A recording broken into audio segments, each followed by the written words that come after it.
Wala ka pa talagang maalala, miss? Pangalan, edad, address, o kaya family member?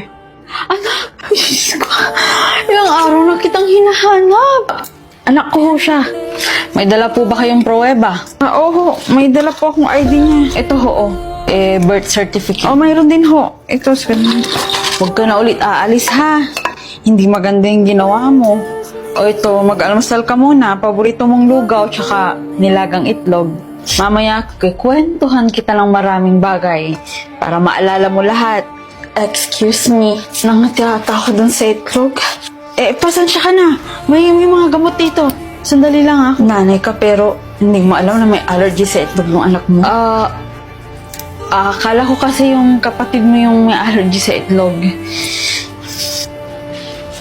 Anak, ba't gising ka pa?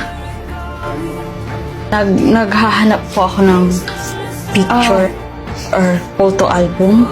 Photo album na pwede pong makatulong para may maalala po ako. Oo, natapon ko na ata. Pasensya ka na Huwag ka mag-alala. Hahanap ako ng picture mo. There's something wrong.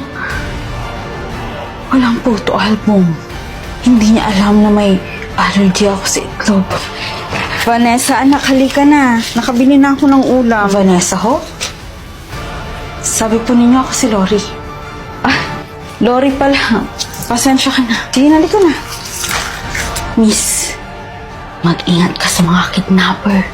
Nagkalat sila ngayon. Mga kunwaring kilala ka, pero pag kumagat ka, wala ka ng takas.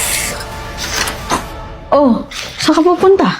Maglilibot-libot lang po sa labas ng may dalang bag. Baka sakaling makatulong para may maalala po ako. Tsaka wala kang maaalala sa labas dahil hindi ka naman palalabas ng bahay. Umalik ka dun. Kailangan po ba talaga nating umalis? Tsaka bakit kailangan kong magsaklob? May tinataguan po ba tayo?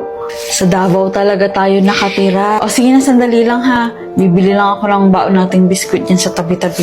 Excuse me, miss. Baka makita mo tong taong to, tawagan mo na lang yung Pauline? Ako to! Hindi mo ba ako naaalala?